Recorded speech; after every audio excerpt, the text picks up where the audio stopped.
আসসালামু আলাইকুম। The friendship ডায়েরিতে সবাইকে স্বাগত জানাচ্ছি। আজকে আপনাদেরকে নিয়ে যাব তুরস্কের ইস্তাম্বুল শহরে অবস্থিত অত্যন্ত গুরুত্বপূর্ণ একটি স্থাপনা, যেটা হচ্ছে আয়া সোফিয়া, যার বয়স প্রায় ১৫০০-এর বেশি। আর এটা কখনো মন্দির, কখনো গির্জা, আবার কখনো মসজিদ ছিল, কখনো বা ছিল জাদুঘর। তো এমন একটা গুরুত্বপূর্ণ স্থাপনা, চলুন দেখে নেওয়া যাক। তো আমরা প্রায় আয়া সোফিয়ার গেট দিয়ে ঢুকেই পড়েছি। তো আয়া সোফিয়া মূলত অর্থ হচ্ছে, আয়া অর্থ হোলি আর সোফিয়া অর্থ হচ্ছে উইজডম, যার অর্থ হচ্ছে পবিত্র জ্ঞান। এটার একসময় হাজিয়া সোফিয়া নামেও পরিচিত ছিল। মূলত এটা ২০৯ খ্রিস্টাব্দে সেপ্টিমিয়াস সেভেরাস এই শহর যখন জয় করেন, এই স্থানে একটা মন্দির ছিল। পরবর্তীতে ৫৩২ থেকে ৫৩৭ খ্রিস্টাব্দে জাস্টিনিয়ান প্রথম এই স্থাপনাটি প্রথম নির্মাণ করেন। পরবর্তীতে ১২০৪ সালে ক্যাথলিক চার্চ ছিল। ১৪৫৩ সালে সুলতান মেহমেদ যখন এই শহরকে জয় করেন, তখন এখানে মসজিদ স্থাপন করেন। পরবর্তীতে সুলতান শাসন শেষ হলে ১৯৩৫ সালে এটিকে জাদুঘর করা হয়, কিন্তু বর্তমান প্রেসিডেন্ট এরদোয়ান ২০২০ সালে এটিকে পুনরায় আবার মসজিদ হিসেবে স্থাপন করেন।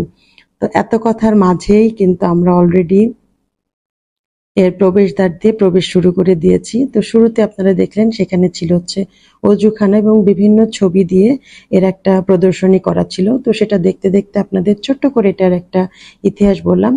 তো এই যে এর প্রবেশদ্বারে এর কিছু, এই যে এম্পেরর কনস্ট্যান্টাইন এটাকে যে জয় করার পর এটাকে হাজিয়া সোফিয়া করেছিল, নামকরণ করেছিল। তো সেগুলো দেখে আমরা এই করিডোরে প্রবেশ করলাম। প্রবেশ করার সময় এখানে প্রচুর এই যে জুতাগুলোকে রেখে আমাদেরকে ভেতরে প্রবেশ করতে হবে। ঠিক এর প্রবেশের ভেতরেও ঠিক একই অবস্থা, মানে এটাকে মূলত খালি পায়ে প্রবেশ করার জন্য সবাইকে অনুরোধ করা হয়। তো আমরা যথারীতি আমাদের জুতাগুলোকে রেখে আমরা ভেতরে প্রবেশ করলাম।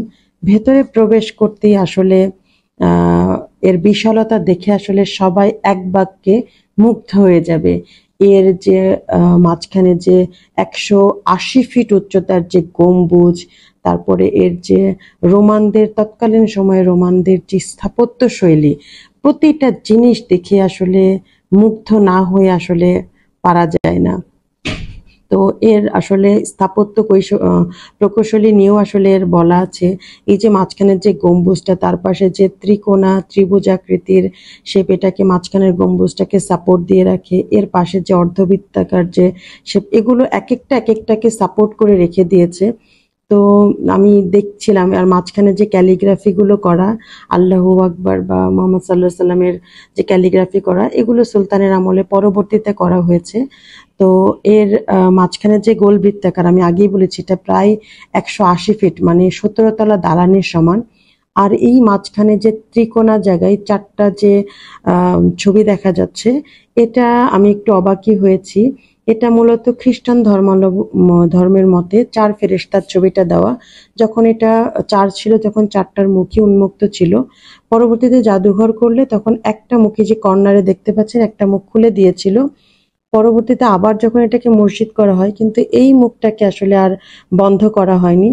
তো এইটা হচ্ছে সেই মাঝখানের সেই ঝাড়বাতি, এটাও কিন্তু সেই যখন সুলতান মেহমেদ এটাকে মসজিদ হিসেবে স্থাপন করেছিলেন, তখনকার, মানে প্রায় ১৪৫৩ সালের।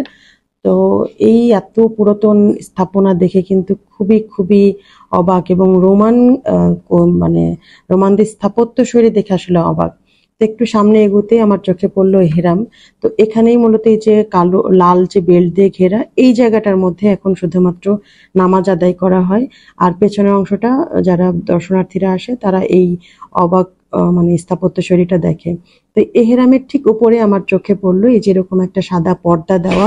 তো এখানে আমি পরবর্তীতে জানলাম এর পেছনে রয়েছে মাদার মেরি, তার কোলে যীশু খ্রিস্ট। আর দুই পাশে যেটা আছে সেটা হচ্ছে গ্যাব্রিয়েল আর মিখাইল, যেটা ইসলামী ধর্ম মতে যেটা হচ্ছে জিব্রাইল আর মিখাইল আলাইহিস সালাম। তো এখনো খ্রিস্ট ধর্মের এই জিনিসটাকে ভেঙে ফেলা হয়নি, ঢেকে রাখা হয়েছে। তো এই অদ্ভুত শৈলীর এরকম একটা নিদর্শন দেখতে পেয়ে আসলে নিজেকে খুবই খুবই ধন্য মনে হচ্ছে। আর খুব ছোট পরিসরে আপনাদেরকে দেখিয়ে দিলাম তুরস্কের ইস্তাম্বুলের আয়া সোফিয়া মসজিদ। কেমন লাগলো জানাবেন। আশা আমাদের জন্য দোয়া রাখবেন, আরো এরকম যেন ভিডিও আপনাদের সামনে তুলে ধরতে পারি। সে পর্যন্ত আল্লাহ হাফেজ।